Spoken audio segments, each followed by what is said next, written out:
आग लग रही किसानों को तो आन तो दे नंबर पे लंगर बांध के तैयार खड़े पट्टे को मैदान में पटकती दे के।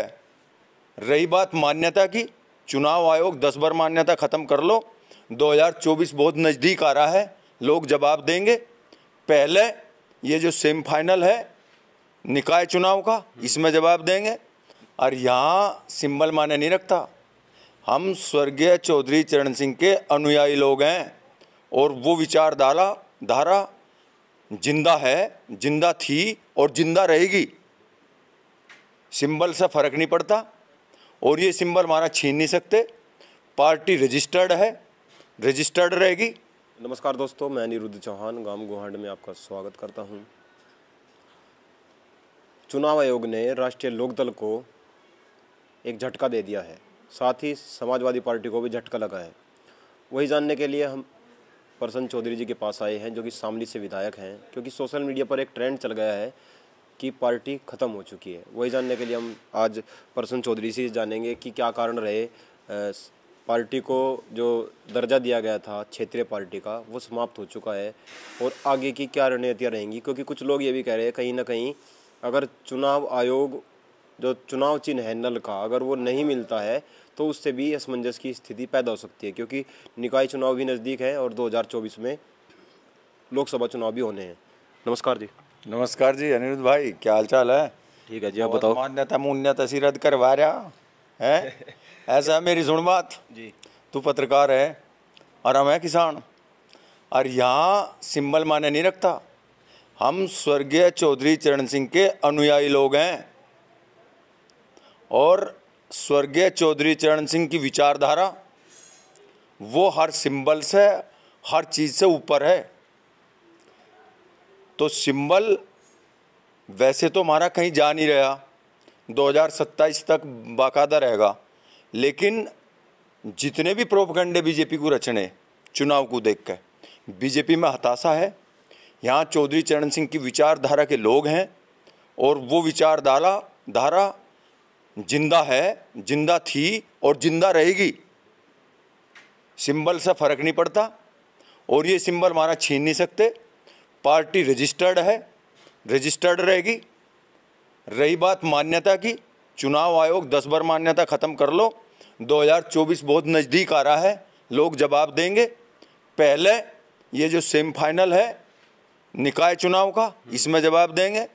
10 की 10 सीट शामली जिले की गठबंधन जीत का आएगा और इन्हें पता चलेगा जो हताशा में इन्होंने शिकायत करके चुनाव आयोग से काम कराया है, इसका जवाब जनता देगी। और उस चुनाव आयोग में जो रजिस्टर्ड पार्टी होती है उसके राष्ट्रीय अध्यक्ष जिस सिंबल को लेना चाहते हैं, 7 ख उसमें क्लोज है, वो सिंबल को ले सकते हैं। आदरणीय चौधरी जैन सिंह ने चुनाव आयोग को इन्फॉर्मेशन दे दी, चिट्ठी लिख दी और सिंबल हमारा नल का रहेगा। और ऐसे नहीं 2024 में भी नल का रहेगा, 2027 में भी नल का रहेगा और अब की बार 2024 में मजबूती से रहेगा और राज्य स्तर की नहीं राष्ट्रीय स्तर की मान्यता राष्ट्रीय लोकदल को मिलेगी। अच्छा, कि इतना कॉन्फिडेंस किस लिए है? क्योंकि चुनाव भी नज़दीक है और निकाय चुनाव भी नज़दीक आ चुके हैं। इतना कॉन्फिडेंस अचानक कैसे आ गया? एक तो पार्टी को झटका लगा है, ऊपर से आपका कॉन्फिडेंस जाग गया। पार्टी को झटका कहाँ लगा है? मजबूत हुए हैं, चौधरी चरण सिंह के अनुयायी लोग हैं। हाँ, उनमें तो उबाल आता है। यदि उनकी विचारधारा को कोई चैलेंज करेगा तो उबाल आता है और ज़्यादा जुड़ेंगे और ज़्यादा जवाब देंगे, बुट्टू से जवाब देंगे। अब की बार देख लेना निकाय चुनाव में क्या होगा, जवाब मिलेगा।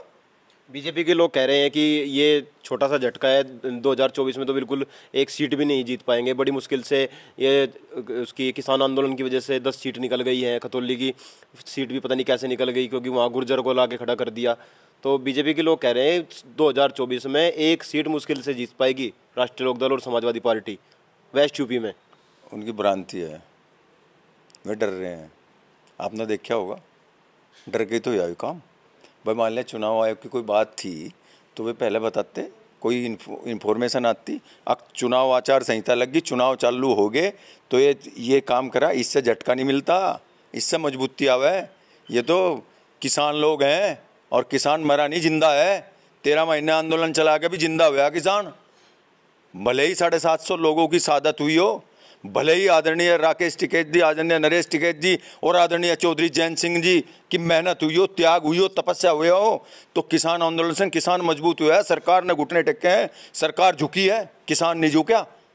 तो चौधरी चरण सिंह की विचारधारा मजबूत हुई है और ऐसे झटकों से चौधरी चरण सिंह की विचारधारा मजबूत होगी, घटेगी नहीं। अब जवाब देंगे चुनाव में, ऐसे जवाब नहीं मिलता, चुनाव से मिलता है। ये लोकतंत्र है, यहाँ वोट की राजनीति है और 2024 में भी जवाब देंगे। हताशा में ये कर रहे हैं, करने इनसे कुछ नहीं होता, कोई सहारा नहीं लगेगा, वोटर नहीं बदलता। अच्छा, मेरा सवाल ये है कि एक तो यहाँ गन्ने की पेमेंट की समस्या थी, लगभग उसका सोल्यूशन हो चुका है, रेट नहीं बढ़ा वो भी अलग मैटर है, लेकिन कहाँ हो गया सोल्यूशन? बीजेपी सोल्यूशन कर देगी किसानों का, पूंजीपतियों की पार्टी है। 6 महीने की पेमेंट ड्यू होगी, 500 करोड़ रुपए से भी शामिल के ज्यादा हो गए। सोल्यूशन कहाँ हो गया? बहा नहीं बढ़ाया, सोल्यूशन कहाँ हो गया? आग लग रही किसानों को, तो आन तो दे नंबर पे लंगर बांध के तैयार खड़े, पट्टे को मैदान में पटकती दे के। उनके लोग कहते हैं 24 घंटा मेहनत करते हैं हमारे लोग, आरएसएस जो है 24 घंटा मेहनत करती है किसानों को। जैसे लखीमपुर खीरी में पटकनी दी है, ऐसे ही पटकनी अब निकाय चुनाव में मिलेगी और 2024 में मिलेगी। जैसे खतौली में हुआ पटकनी नुआ होगी, जैसे खतौली में हुआ पटकनी नुआ होगी। और ये तो राजनीति हो भाई, हमें सर्व समाज का बनना है, हम सर्व समाज के हैं, हम देख के टिकट देंगे। ऐसे थोड़ा ही है कि भाई हम किसी को टिकट पकड़ा देंगे। राष्ट्रीय अध्यक्ष जी बहुत समझदार हैं, जैन चौधरी जी बड़ी चतुराई से काम करते हैं, बड़ी होशियारी से काम करते हैं, एक जानदार शानदार नेतृत्व है। वो जो निर्णय लेंगे उस निर्णय पे सभी किसान, मजदूर और सभी वर्ग मिलकर बीजेपी के खिलाफ वोट करेगा। अच्छा, कुछ सड़कें ऐसी हैं, कुछ गांव की सड़कें भी ऐसी हैं जो कि हाईवे तो बन रहे हैं लेकिन सड़कों पर काम नहीं चला हुआ है। एक ब्रह्मखेड़ा की सड़क है, रसूलपुर की सड़क पे काम चल गया है, फिर रसूलपुर से जब सल्फा की तरफ जाते हैं वो सड़क भी टूटी हुई है, रसूलपुर से मीमलो को जोड़ने वाली सड़क भी टूटी हुई है, और भी बहुत सारी सड़कें टूटी हुई हैं। और अगर आप कांदला से बुढ़ाना की तरफ चलेंगे तो इतना बुरा हाल है कि लोगों को बचकर चलना पड़ता है। हालांकि जब हमने वीडियो डाला तो शामली से जो कैराना की सड़क है इस पर काम चल गया है, जो रोड है। क्या कारण आपको नज़र आते हैं? किसानों की जब ट्रैक्टर ट्रॉली आती है, बुग्गी आती है, तो काफ़ी समस्या को सामना करना पड़ता है किसानों को, कैसे दूर होंगी? सरकार की कमजोरी है, सरकार ग्रामीण क्षेत्र और किसानों के प्रति उदासीन है। जो यहाँ की सड़कें टूटी हुई हैं ये सरकार बहाने करती है, हम गड्ढा मुक्त करते हैं।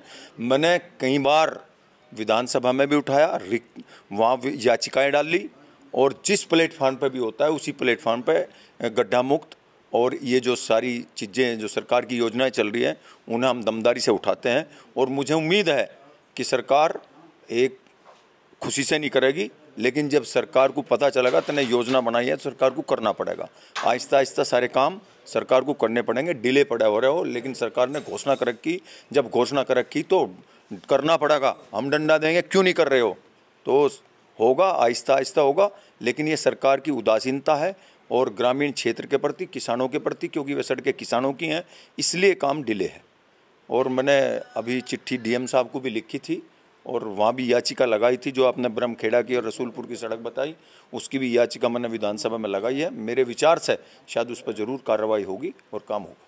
अच्छा, किसानों की तो समस्या जो कि तो है, अभी जो ये नेशनल हाईवे नए वाला बना है जो पानीपत खटीमा मार्ग है, और ये जो 709 भी है जो शामली से दिल्ली को जोड़ता है, इस पर जम बन गए हैं बलवा गेट के यहाँ पे। किसान जो बहुत सारे किसान मुझे वहाँ मिले, उनकी ट्रैक्टर ट्रॉलियों को इतनी दिक्कत हो रही है, लगातार 3 जम फिर 1 जम, फिर लगातार 3 जम फिर 1 जम।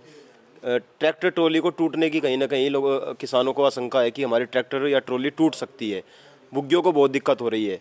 हालांकि वहाँ या तो फ्लाईओवर बनना चाहिए था, गोल चक्कर बनना चाहिए था, अब जंप बनने से बहुत बड़ी दिक्कत किसानों के सामने है। क्या इसका सॉल्यूशन जल्दी से जल्दी हो पाएगा?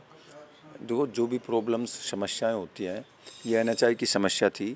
हमने आदरणीय चौधरी जैन सिंह जी से रिक्वेस्ट करी और उन्होंने आदरणीय गडकरी जी का टाइम लिया और हम शामली ज़िले की समस्याएं लेके आदरणीय गडकरी जी से मिले और उसमें प्राथमिकता पे ये समस्या भी थी।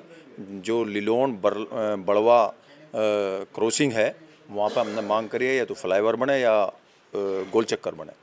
और ये जो तहसील पे जो गोल चक्कर जो क्रॉसिंग है वहाँ पे हमने गोल चक्कर की या फ्लाईओवर की मांग करी है और आदरणीय गडकरी जी ने आश्वासन दिया है और मुझे उम्मीद यह है कि अब वहाँ गलत हो रहा है, कोई ना कोई सोल्यूशन सरकार निकल लेगी जरूर सोल्यूशन होगा, नहीं तो हम आंदोलन करेंगे और वहाँ कुछ ना कुछ सही इंतजाम कराएंगे। जी, मेरा अंतिम सवाल निकाय चुनाव को लेकर है।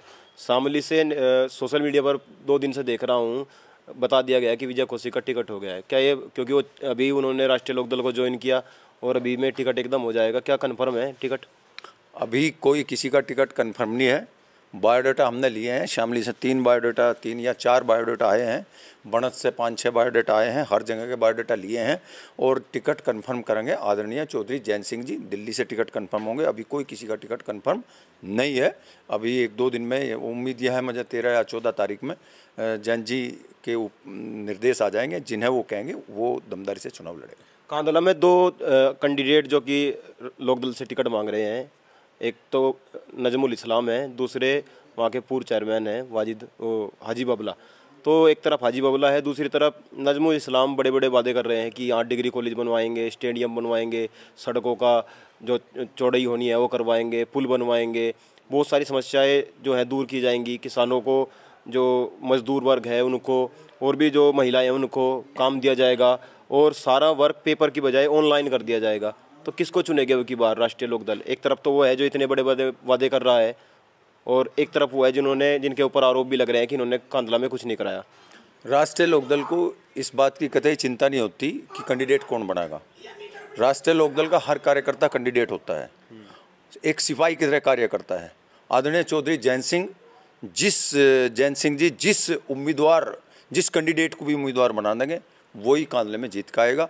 हमारे पास 4-5 बायोडाटा आए हैं, सारे कैंडिडेट अच्छे हैं, चाहे नजमुल हो और चाहे पूर्व चेयरमैन हो और चाहे जो दूसरे 2-3 और भी हमारे पास बायोडाटा आए हैं वे हो, और चाहे उनके अलावा भी हो। राष्ट्रीय लोकदल का कैंडिडेट जिस दिन आदरणीय चौधरी जैन सिंह जी उसे फाइनल कर देंगे वो जीत के पार जाएगा। अच्छा, आपका कॉन्फिडेंस मैं देख रहा हूँ आज बहुत ज़्यादा हो गया है, कॉन्फिडेंस इतना हो गया है कि मैंने आज तक इतना कॉन्फिडेंस नहीं देखा। क्या कारण है? क्या कोई अलग नज़रिया लगा कि देखने का, लोगों को जांचने का, या फिर लोगों की समस्या जो आ रही है उनका सॉल्यूशन मिल रहा है उनको, वो कारण है? ऐसा कुछ नहीं, मैं भी किसान का बालक हूँ और जब कोई चौधरी चरण सिंह की विचारधारा को चैलेंज करता है तो गुस्सा भी आवे और कॉन्फिडेंस भी बढ़ना चाहिए। वो हमारे पूर्वज हैं, महापुरुष हैं और किसानों के दर्द को वो समझते थे। और लोकतंत्र में यदि हम एग्रेसिव होकर काम नहीं करेंगे तो काम नहीं चलेगा, और वैसे कॉन्फिडेंस तो राष्ट्रीय लोकदल का हमेशा बढ़ा हुआ है। जी, बहुत बहुत धन्यवाद आपका, आपने हमें समय दिया। अभी आपने शामली विधायक प्रसन्न चौधरी जी को सुना और एक एक चीज़ को खोल के बताया गया है, और इन्होंने दावा कर दिया कि 10 की 10 सीट शामली की हम जीत रहे हैं निकाय चुनाव की। 2024 के चुनाव भी नज़दीक है और 2027 तक बता दिया गया है कि चुनाव चिन्ह राष्ट्रीय लोकदल का नल का ही रहने वाला है। अब देखते हैं निकाय चुनाव में कौन जीत कर आता है और किस्मत किसकी खुलती है। जुड़े रहिएगा गांव गवांड के साथ। जय हिंद, जय भारत।